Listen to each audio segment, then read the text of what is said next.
Hello ভিউয়ার্সম্যান, আসসালামু আলাইকুম। সবাই কেমন আছেন? আলহামদুলিল্লাহ আমি ভালো আছি। আজকে আমি অনেকদিন পর একটা লং ভিডিও দিচ্ছি। সবাই পাশে থাকুন। আমি আমার এই জীবনের অভিজ্ঞতা থেকে কিছু কথা আপনাদের সাথে শেয়ার করছি। হয়তো আপনাদের কাজেও আসতে পারে। শুরু করা যাক। মানুষ স্বপ্নতেই বাঁচে, আবার স্বপ্নের কারণেই মরে। অনেকেই বারবার ব্যর্থ হওয়ার পর এক পর্যায়ে ডিপ্রেসড হয়ে সুইসাইড করে। আবার অনেকেই তার স্বপ্নটাকে বাস্তবায়ন করার জন্য অনেক স্ট্রাগল করে। দিনের পর দিন, সপ্তাহের পর সপ্তাহ, মাসের পর মাস, বছরের পর বছর।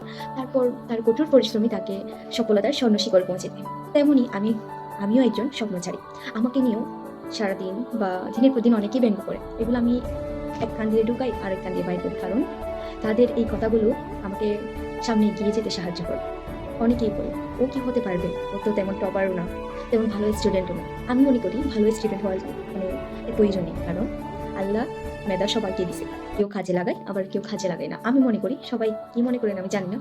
হ্যাঁ, আমি তেমন পড়ি না। যেমন আমি আমার এই ইন্টারমিডিয়েট লাইফে আমার প্রায় ১.৫টা বছর শেষ। এখনো আমি সিলেবাসের চিটেপুটো শেষ করিনি। এটা বললে ভুল হবে। 10% শেষ, ফিনিশ। আসলে আমি আমার লাইফে অনেক বড় ভুল করেছি। আমি এমন পরিস্থিতির মধ্যে গিয়েছি যেখানে অন্য মেয়েরা থাকলে হয়তো লেখাপড়া হয়তো ছেড়ে দিত। বাট আমি এখনো লড়াই করতেছি, কারণ আমার স্বপ্নটা একদিন বাস্তবায়ন করার জন্য। আজকে যদি আমি থেমে যাই, আমার স্বপ্ন থেমে যাবে। পৃথিবী কিন্তু তার গতিতে চলতেই থাকবে। কিন্তু আমি থেমে গেলে আমার স্বপ্ন থেকে থেমে যাবে। আমার স্বপ্নটাও অপূর্ণর দিকে যাবে। হাজার মেয়ে আছে যারা ছিল অনেক মেধাবী। তাদের চোখে ছিল স্বপ্ন আর স্বপ্ন। একদিন ভালো পজিশনে জব করবে, কেউ ডাক্তার হবে, কেউ ইঞ্জিনিয়ার হবে। বাট পরিস্থিতির কাছে তারা হেরে গেছে। একটা কথা আছে না? নিজেকে গুটিয়ে, নিজের স্বপ্নগুলোকে গুটিয়ে দেওয়ার জন্য একটা জিনিসই যথেষ্ট, তা হচ্ছে পরিস্থিতি। আমি আমার লাইফে অনেক স্ট্রাগল করে আজকে এই জায়গায় দাঁড়িয়ে আছি। হ্যাঁ, আমার কষ্ট হয়। আমার কেন সিলেবাস শেষ হয়নি? সবার তো সিলেবাস শেষ হইছে। আবার ভাবি, হ্যাঁ, ওরা একটু তাড়াতাড়ি শুরু করছে, আমি না হয় একটু পরেই শুরু করলাম। আফসোস করে লাভ নেই। আফসোস তখনই ভাবা উচিত ছিল যখন আমি সময়গুলো নষ্ট করেছি। আসলে আমি হেলায়-দুলায় সময়গুলো নষ্ট করিনি। কিছু পরিস্থিতির কারণে আমি আমার লেখাপড়ার প্রতি ফোকাস করতে পারিনি। হ্যাঁ, ফেইল। আমাদের সমাজের মানুষেরা এই ফেইল শব্দটাকে এতটা বিকৃত করে ফেলছে। একজন স্টুডেন্ট ফেইল করছে, এর মা-বাবাকে কথা শোনাবে। এমনকি ওই অবস্থায়, ওই মোমেন্টে ওই যিনি এক্সামে খারাপ রেজাল্ট করছে, তাকেও কথা শোনাতে ছাড়ে না। ফ্যামিলিকে বলছে কিন্তু এটা সমাজের সবাই, আশেপাশে আত্মীয়স্বজনকে বলে যে, "না, ওদের মেয়ে খারাপ রেজাল্ট করেছে, এমন করেছে, আমার মেয়ে এ প্লাস পাইছে, আমার ভাইয়ের মেয়ে এ প্লাস পাইছে", এমন করে আরো ব্যঙ্গ করে।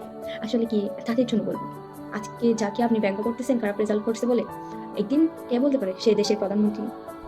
এক মানে কে বলতে পারে? সে তো একদিন অনেক বড় একটা পজিশনে জব করতে পারে। হয়তোবা সুপ্রিম কোর্টের অ্যাডভোকেট, হ্যাঁ, ব্যারিস্টার, হয়তোবা অন্য দেশে লেখাপড়া মানে হায়ার স্টাডির জন্য গেছে। এটা তো কেউ বলতে পারে না। আসলে মানুষ ভুলেই যায় মানুষকে কেমনে ট্রিট করে। আমি তাদের জন্য বলব, কাউকে ব্যঙ্গ করে কথা বলবেন না। আজকের দিনটা হয়তো আপনার, কালকের দিনটা আমারও হতে পারে। সো আজকের ভিডিওটা এইটুকু। হয়তো ভিডিওর মাঝে অনেক কিছু ভুল হতে পারে। তা হচ্ছে স্কিপ করবা। কারণ হচ্ছে একটু অনেক বেশি এক্সাইটেড হয়ে গেছিলাম। কারণ ভিডিওর অর্ধেকটা আমার লাইফের সাথে মিলে যায়। হ্যাঁ? তো একটু তোমাদের পাশে থাকবা, আমার পাশে থাকবা সবসময়। সামনে এগিয়ে যাওয়ার জন্য তোমরাই যথেষ্ট। তোমরা যদি আমাকে সাপোর্ট না করো, তাহলে কেমনে হবে বলো? আমার চ্যানেলটা একটু সাবস্ক্রাইব করে দিবা।